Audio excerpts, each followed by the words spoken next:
أعوذ بالله من الشيطان الرجيم.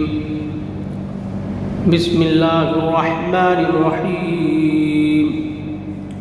إن الله ملائكته يصلون على النبي يا أيها الذين آمنوا صلوا عليه وسلموا تسليما.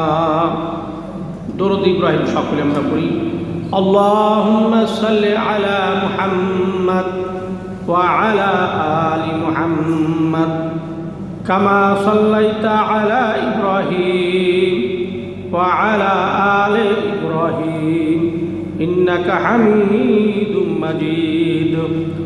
اللهم بارك على محمد وعلى آل محمد كما باركت على إبراهيم وعلى آل إبراهيم إنك حميد مجيد.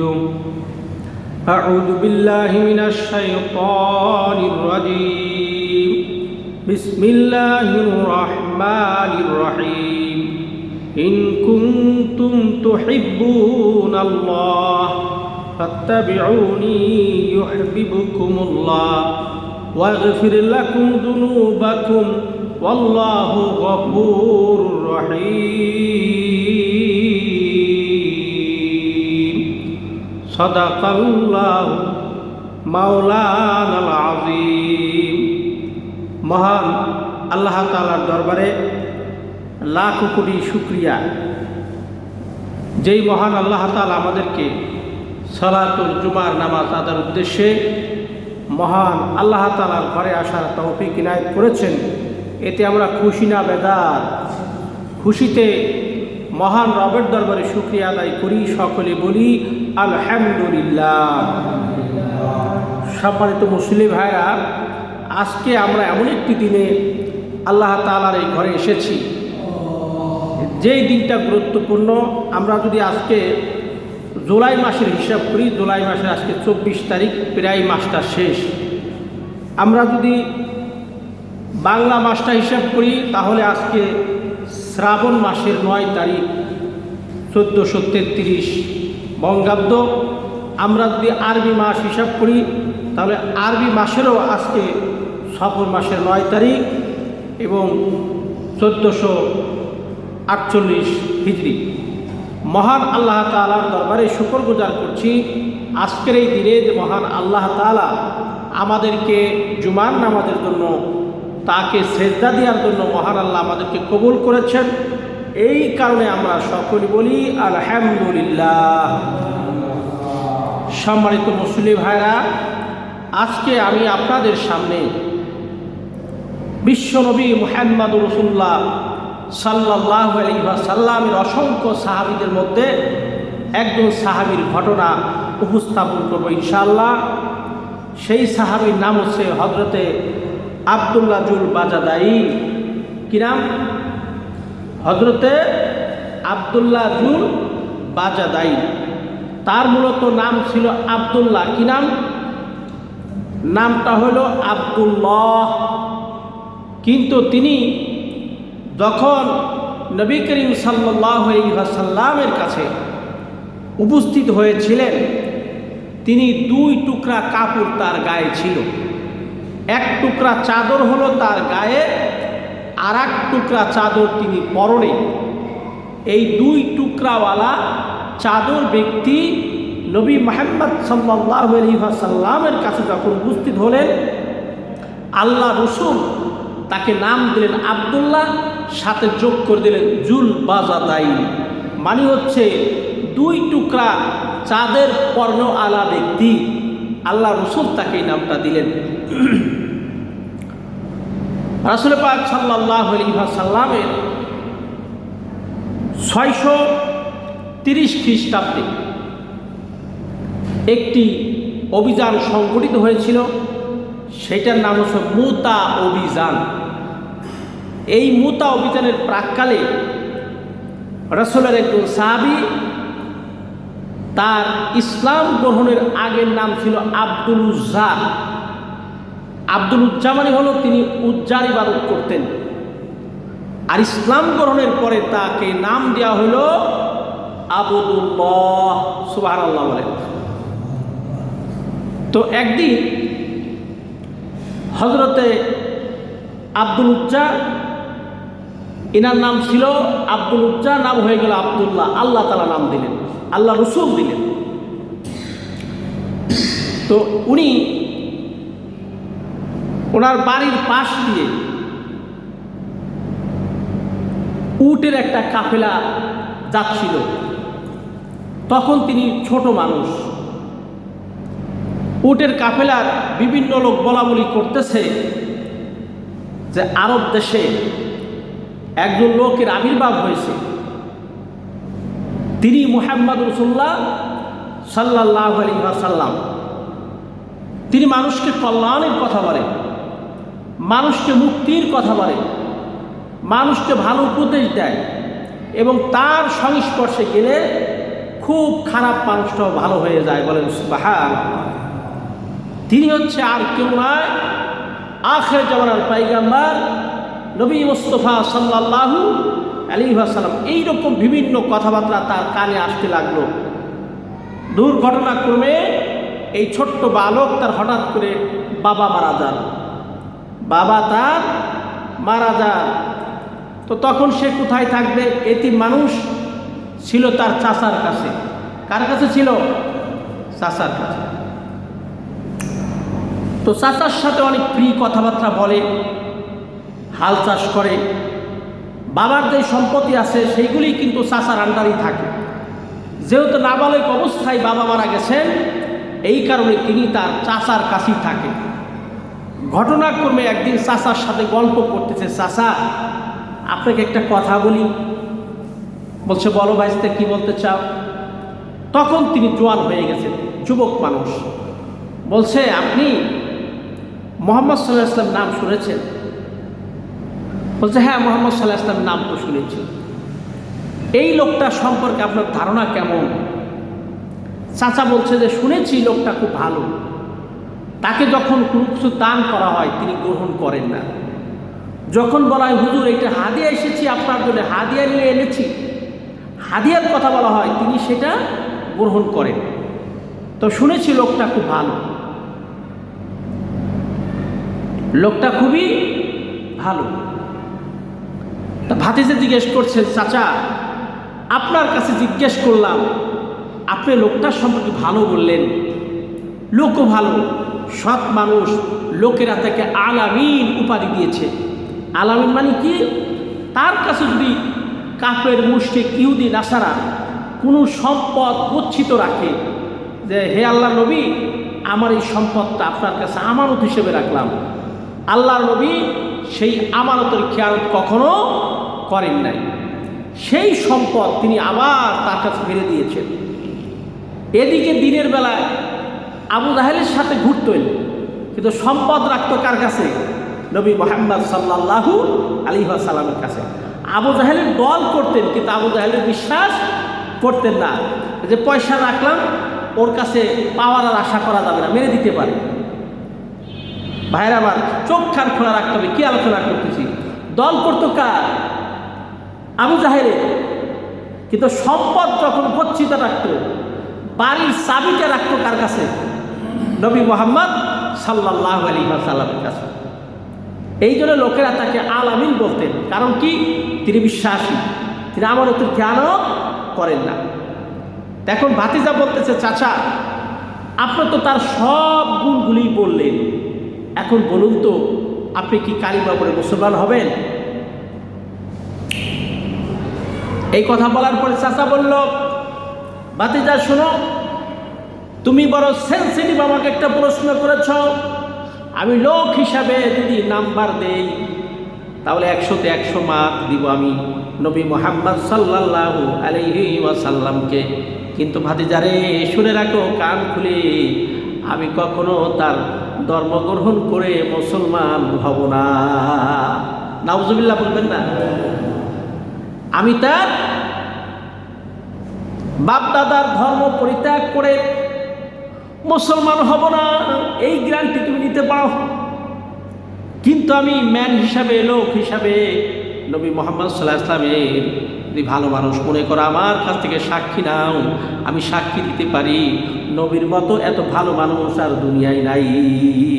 সুবহানাল্লাহ বলবেন না? কিন্তু আমি তার কাছে কালিমা পড়ে মুসলমান হব না। ভাতিজা বললেন, চাচা শোনেন, তাহলে আপনি যেহেতু স্পষ্টভাবে বলে দিলেন কালিমা পড়বেন না, নবী মুহাম্মদ সাল্লাল্লাহু আলাইহি ওয়াসাল্লামকে ভালো হিসেবে জানেন, তাহলে আমার ওপিনিয়নটা আমি বলি, আমার মতবাদটা বলি, আমার মন খুলে বলতে চাই সেটা আমি আপনাকে বলি। আমি নবীকে 100 মার্ক দিতে চাই, ভালো মানুষ মনে করতে চাই, সাথে সাথে আমি পড়তে চাই আশহাদু আল্লা ইলাহা ইল্লাল্লাহু ওয়াহদাহু লা শারীকা লাহু ওয়া আশহাদু আন্না মুহাম্মাদান আবদুহু ওয়া রাসূলুহু। সুবহানাল্লাহ বলে আমি কালিমা পড়ে মুসলমান হতে চাই। সুবহানাল্লাহ। ভাতিজা বলছে আমি মুসলমান হতে চাই। চাচা বলছি, ও ভাতিজা তুমি মুসলমান হতে চাও ভালো, কিন্তু তোমার তো সাহস কম না, তুমি তো আমার আন্ডারে থাকো, তুমি কি ভুলে গেছো? তুমি এতিম মানুষ, তোমার বাপ নাই, তোমার আব্বা নাই, তোমার অভিভাবক আমি যেখানে কালিমা পড়বো না বললাম, আর তুমি কালিমা পড়তে চাও, অবস্থা কি জানো? তোমার অবস্থা কি হবে? ভাতিজা বলছে কি হবে? বলছে তোমার কিছু উট, তোমার কিছু দুম্বা, তোমার কিছু সম্পত্তি আমার কাছে আছে, কিন্তু তুমি যদি মুসলমান হও 1 কোনি কারা পয়সাও তুমি পাবা না। যুবক ছেলে বললেন, চাচা শোনেন, আমি যেহেতু কালিমা পড়েছি, আমার নবীর ভালোবাসায়, নবীর প্রেমের কারণে, কালিমার কারণে আমি আমার যাবতীয় সম্পত্তি যা কিছু আছে সব কিছু আমি ত্যাগ করলাম, ছেড়ে দিলাম। বলেন সুবহানাল্লাহ। সব কিছু ছেড়ে দিলাম, কিচ্ছু লাগবে না। জায়গা জমি, উট, দুম্বা, ছাগল, যা কিছু আমার সম্পত্তি চাচা আপনার মধ্যে আছে, কোনো সম্পত্তি লাগবে না, আমার লাগবে কালিমা লা ইলাহা ইল্লাল্লাহু মুহাম্মাদুর রাসূলুল্লাহ। এই কালিমা লাগবে, সম্পদ লাগবে না। বলছে ভাতিজা কোথায় যাও? তোমার পরনে যে লুঙ্গি আছে, তোমার গায়ে যে জামা আছে, ওইটা আমার পয়সায় দিয়া, এইটা তুমি নিতে পারবা না। গায়ের জামা, পরনের লুঙ্গি, যুবক মানুষ সব খুলে চাচার হাতে দিয়েছে। বলছে চাচা এই যে গায়ের জামা নেন আর পরনের লুঙ্গি আপনাকে বুঝে দিলাম, কিন্তু আমি কালিমা ছাড়তে পারবো না।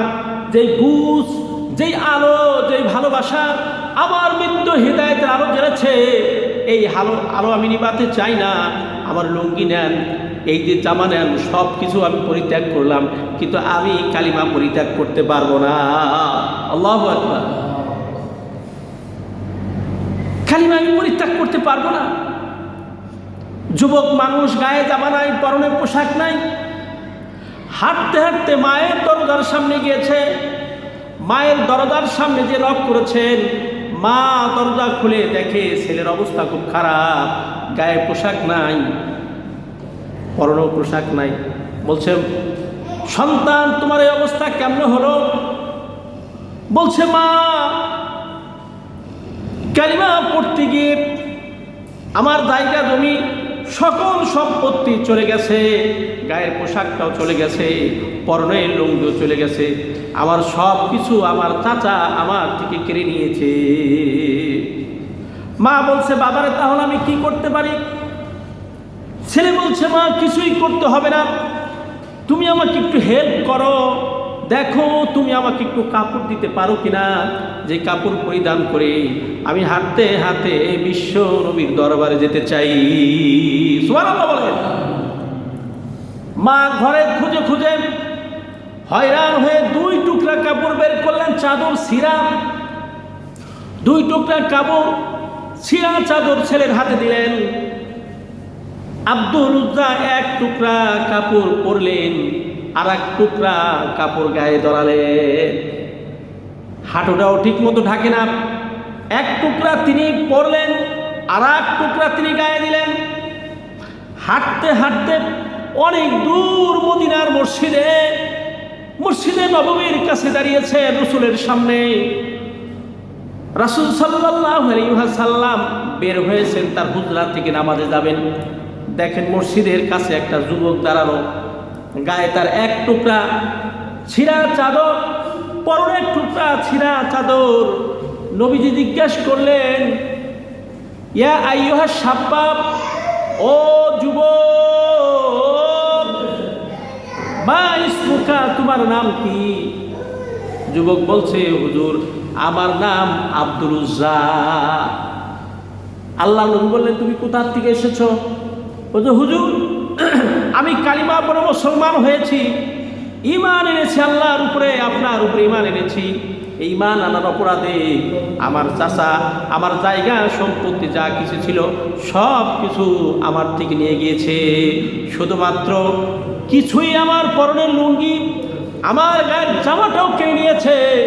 আসার সময় মায়ের কাছ থেকে এক টুকরা কম্বল গায়ে দিয়েছি, আর এক টুকরা আমি কম্বলটুকু কি করেছি, পড়েছি। এই অবস্থায় আমার কিছু নাই, আই হ্যাভ নো মানি, কোনো টাকা নাই, পয়সা নাই, জায়গা নাই, জমি নাই। বুজুর্গ আছে বুক ভরা ঈমান। চিল্লায় সুবহানাল্লাহ। এই ঈমানের তাগিদে আপনাকে ভালোবাসি, আল্লাহকে ভালোবাসি, ভালোবাসার কারণে সকল সম্পত্তি পরিত্যাগ করে আপনার কাছে এসেছি। বুজুর্গ আপনি আমাকে অ্যাকসেপ্ট করেন, কবুল করেন। রাসূল পাক সাল্লাল্লাহু আলাইহি ওয়াসাল্লাম বলছে, আব্দুল উজ্জা তোমার নাম কি? বলছে, আব্দুল উজ্জা। নাম কি? আব্দুল উজ্জা। বলছে, তাহলে আজকে থেকে তোমার নাম আব্দুল উজ্জা না, তোমার নাম কি? বিশ্বনবী মুহাম্মদ রাসূলুল্লাহ সাল্লাল্লাহু আলাইহি ওয়াসাল্লাম এই যুবকের নাম দিলেন আব্দুল্লাহ। চিল্লায় কোন সুবহানাল্লাহ। কি নাম দিলেন? আব্দুল্লাহ নাম দিলেন। আব্দুল্লাহ নাম দেবার পরে মদিনায় কিছু মানুষেরা বারান্দায় বসবাস করত, যাদের জায়গা নাই, জমি নাই, টাকা নাই, পয়সা নাই, তারা মসজিদের বারান্দায় থাকতেন, মসজিদের বারান্দায় ঘুমাতেন, মসজিদের বারান্দায় জীবন কাটিয়ে দিতেন, আর আল্লাহ নবীর কাছে দ্বীন ইসলাম শিখতেন। জোরে কোন সুবহানাল্লাহ। ইসলাম শিখতেন কার কাছে? নবীজির কাছে ইসলাম শিখতেন। সুবহানাল্লাহ, আল্লাহু আকবার। আর খাওয়ার কোনো চিন্তা করতেন না, ঘুমানোর চিন্তা করতেন না, চিন্তা করতেন কখন কে কিছু হাদিয়া হিসাবে দিবেন, আর সেটাই তিনি গ্রহণ করবেন। যদি কিছু খাবার আসে, একবার হযরত আবু হুরায়রা থেকে বর্ণিত, আবু হুরায়রা আহলে সুফার একজন সদস্য ছিলেন, অর্থাৎ মসজিদের নববীর বারান্দায় থাকতেন। এক পেয়ালা দুধ নিয়ে আসছেন। কয় পেয়ালা? কথা বলতে হবে। এক পেয়ালা দুধ। বলছে, হুজুর একজন মহিলা এক পেয়ালা দুধ দিয়েছেন খাবারের জন্য। বলছে, তোমরা সদস্য কতজন? বলছে, হুজুর মসজিদের বারান্দায় প্রায় লোক হবে 200। দুধ দিয়েছে কতটুকু? এক পেয়ালা। রাসূল বললেন, বরকতের মালিক কে? জোরে বলেন কে? রাসূল সাল্লাল্লাহু আলাইহি ওয়াসাল্লাম বরকতের জন্য একটু খুদে দিলেন। বলছে, তুমি সবাইকে দাও, আল্লাহ রহমত নাজিল করবে, সবাইকে দাও। 200 জন মানুষ এক পেয়ালা দুধ। আবু হুরায়রা বলছেন, হুজুর বরকতের জন্য দোয়া করে দিয়েছেন, আপনারা সবাই খান। সবাই খাইল। 200 জন লোক দুধ খাওয়া শেষ, বাটির মধ্যে দুধ যা ছিল তাই আছে। বরকত দেওয়ার মালিক কে? আল্লাহু আকবার। আবু হুরায়রা দুধটুকু রাসূলের কাছে নিয়ে আসছেন। বলছে, হুজুর সবাই দুধ দিয়েছি, সবাই পেট ভরে দুধ খেয়েছে, এবং সবাই বলছে, হুজুর এত সুস্বাদু দুধ জীবনে কখনো খাই নাই, আর খাওয়ার পরে পেটটা একবার ভরে টুইটুম্বুর হয়ে গেছে। সুবহানাল্লাহ। বিশ্বনবী মুহাম্মদ সাল্লাল্লাহু আলাইহি ওয়াসাল্লাম দুধটুকু নিয়ে আসলেন। আল্লাহ রাসূল সর্বশেষে সেই দুধটুকু পান করলেন। বলেন সুবহানাল্লাহ। বরকত দেওয়ার মালিক কে? আল্লাহ। এই আহলে সুফফাদের সদস্যের ভিতরে হযরতে আব্দুল্লাহ জুল বাজাদাইনকে থাকতে দিলেন। বললেন, তুমি এই আহলে সুফফা অর্থাৎ মসজিদে নববী বারান্দায় যারা থাকে, তুমি তাদের সাথে থাকবা, খাইবা, ঘুমাবা, সব কিছু করবা। রাসূলের নির্দেশ পেয়ে উনি আহলে সুফফাদের সাথে থাকা শুরু করলেন। কালিমা পড়েছেন, মুসলমান হয়েছেন কেবল নতুন, সব কিছু ছেড়ে দিয়েছেন, জায়গা জমি টাকা পয়সা অর্থ সম্পত্তি কিছু আনে নাই, এনেছে শুধু বুক ভরা ঈমান। রাতের বেলায় কোরআনে কারিম চিল্লাই চিল্লাই তেলাওয়াত করে, বলেন সুবহানাল্লাহ। পরের দিন সাহাবারা বলল, ইয়া রাসূলুল্লাহ, আব্দুল্লাহ নামে একজন নতুন মুসলমান হয়েছে, আমাদের সাথে তাকে থাকতে দিয়েছেন, কিন্তু রাতের বেলায় সে যখন কোরআন কারীম তেলাওয়াত করে, অনেক জোরে জোরে তেলাওয়াত করে, অনেক সাহাবীর ঘুম পর্যন্ত নষ্ট হয়ে যাচ্ছে। বিশ্বনবী মুহাম্মদ সাল্লাল্লাহু আলাইহি ওয়াসাল্লাম বললেন, ও আবু হুরায়রা, ও ওমর, ও আলী, ওসমান, শুনে রাখো, এই যে আব্দুল্লাহর কথা তোমরা বললা, এই আব্দুল্লাহ জায়গা জমি টাকা পয়সা অর্থ সম্পত্তি যা ছিল সব কিছু ফেলে দিয়ে শুধুমাত্র তাজা একটা মন ভরা ঈমান নিয়ে, কালিমার দাওয়াত নিয়ে, লা ইলাহা ইল্লাল্লাহু মুহাম্মাদুর রাসূলুল্লাহ, এই কালিমার দাওয়াত নিয়ে উনি এসেছেন। ওনার আজ কিচ্ছু নাই, ওনার আবেগের জায়গাটা বড়, ঈমানটা বড়। ও যদি কোরআনে কারীমের তেলাওয়াত করে, তোমরা বাধা দিও না, আবার আব্দুল্লাহরে চিল্লাই চিল্লাই কোরআন তেলাওয়াত করতে দাও। সুবহানাল্লাহ। এই যে আব্দুল্লাহ কোরআনে কারীমের তেলাওয়াত করতে লাগলেন, হঠাৎ করে যুদ্ধের দামামা বেজে উঠল। 630 খ্রিস্টাব্দে তাবুক অভিযানে যেতে হবে। রাসূল সাহাবীদের গোছালেন। আব্দুল্লাহ বলছেন, ইয়া রাসূলুল্লাহ, আমার তো জীবনে কিছু নাই, আমার জন্য দোয়া করবেন, আমি যেন তাবুক অভিযানে যাইয়া আমি শহীদ হতে পারি, আল্লাহ যেন আমার শাহাদতের কারণে দ্বীন ইসলাম প্রতিষ্ঠিত করে দেয়। সুবহানাল্লাহ। রাসূল পাক সাল্লাল্লাহু আলাইহি ওয়াসাল্লাম সাহাবীদের বললেন, ও সাহাবীরা শোনো, একটা বাবলা গাছের বাকল নিয়ে আসো। বাবলা গাছের বাকল নিয়ে আসলেন এবং আব্দুল্লাহরে বললেন, আব্দুল্লাহ আমার কাছে আসো। বাবলা গাছের বাকল আব্দুল্লাহর হাতে দিয়ে বললেন, আব্দুল্লাহ রে, আমি আজকে থেকে বলে দিলাম, আব্দুল্লাহ রক্ত কাফেরদের জন্য হারাম করে দিলাম। সুবহানাল্লাহ। আব্দুল্লাহ বললেন, হুজুর, আমি তো চাইলাম শহীদ হওয়ার জন্য, আমি ইসলামের জন্য আমার জীবনটা উৎসর্গ করে দ্বীন প্রতিষ্ঠার সংগ্রামে আমি অংশ নিতে চাই, আপনি কাফেরদের জন্য আমার রক্ত হারাম করে দিলেন।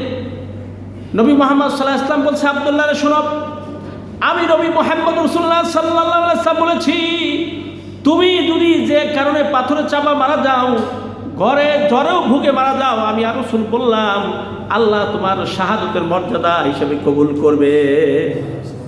এই লোকটা কিছুদিন পরে তাবু খাটানো ছিল, তাবু অভিযানের একটা তাবুর মধ্যে ছিলেন। হঠাৎ করে জ্বর আসলো। সাহাবারা বলল, হুজুর, আব্দুল্লাহর গায়ে খুব জ্বর। রাসূল পাক সাল্লাল্লাহু আলাইহি ওয়াসাল্লাম ঘরের মধ্যে ঢুকলেন, তাবুর মধ্যে ঢুকলেন, আব্দুল্লাহর মাথায় হাত দিলেন, আব্দুল্লাহর মাথাটা আল্লাহ রসুলের উরুর উপরে রাখলেন। রাখার পরে আব্দুল্লাহ বললেন, হুজুর আমার মাফ করে দিবেন, আমার সময় শেষ হয়ে গেছে, লা ইলাহা ইল্লাল্লাহু মুহাম্মাদুর রাসূলুল্লাহ বলতে বলতে শেষ নিঃশ্বাস ত্যাগ করলেন। বলেন সুবহানাল্লাহ। আব্দুল্লাহ মারা গেলেন। রাসূল পাক সাল্লাল্লাহু আলাইহি ওয়াসাল্লাম তাবুকের পাশে বিশাল মরুভূমি, সেখানে গর্ত খুঁজলেন, কবর খোঁজা হলো। হযরত বিলাল, রাতের বেলায় হযরত বিলাল রাদিয়াল্লাহু তাআলা আনহু বাতি নিয়ে দাঁড়িয়ে আছেন, একটা লাইট নিয়ে দাঁড়িয়ে আছেন হযরত বিলাল রাদিয়াল্লাহু তাআলা আনহু। হযরত উসমান, হযরত আলী কাঁধে করে লাশ নিয়ে আসতেছে। রাসূল পাক সাল্লাল্লাহু আলাইহি ওয়াসাল্লাম কবর খোঁজা হয়ে গেল। রাসূল ডেকে ডেকে বলছে, ও ওমর, ও আলী, ও উসমান, তোমার ভাই লাশটা খুব যত্ন করে নিয়ে আসো, খবরদার যেন কষ্ট না পায়। রাসূল পাক সাল্লাল্লাহু আলাইহি ওয়াসাল্লাম কবর খোঁচা হয়ে গেলেন, কবরের ভিতর নিজে নামলেন, নামার পরে হাত দুইখানা বাড়িয়ে দিয়েছেন, বলছে, আলী, উসমান, তোমরা আমার আব্দুল্লাহ লাশটা আমার কোলের মধ্যে দাও।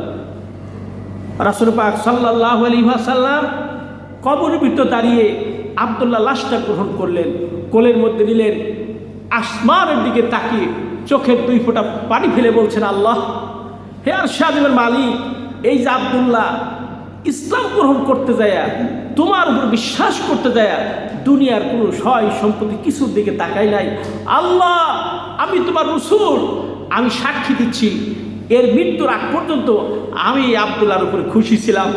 আল্লাহর শাহাদাতের মালিক, তুমি আব্দুল্লাহর উপরে খুশি হয়ে যাও। বলেন সুবহানাল্লাহ। আব্দুল্লাহকে কবর ভিতর নামিয়ে দিলেন। নামানোর পরে বিশ্বনবী দোয়া করলেন, বললেন, শুনো, সাহাবীরা শুনো, আল্লাহ তাআলা আব্দুল্লাহর এই স্যাক্রিফাইস আল্লাহ এমনভাবে কবুল করেছেন, আব্দুল্লাহ ইন্তেকালের পরে জান্নাতের ভিতরে উড়ে বেড়াইতেছে। সুবহানাল্লাহ। আমার ভাইরা, দ্বীনের জন্য, ইসলামের জন্য আমাদের ত্যাগ করতে হবে। সাহাবারা যেভাবে করেছেন, আমরা যদি ইসলামের জন্য, দ্বীনের জন্য, এই যে শুক্রবার একদিন নামাজ, এই এলাকার সবাই যদি নামাজ আসতো, আমাদের মসজিদটা ভরে যেত না? সপ্তাহে একদিন নামাজ। আসুন প্রিয় ভাইরা, আমরা ইসলামকে, আল্লাহকে, রসুলকে, নামাজের প্রতি, ইসলামের প্রতি আমাদের ভালোবাসা আল্লাহ তাআলা বৃদ্ধি করে দিক। আমিন। আসসালামু আলাইকুম ওয়া রাহমাতুল্লাহি ওয়া বারাকাতুহু।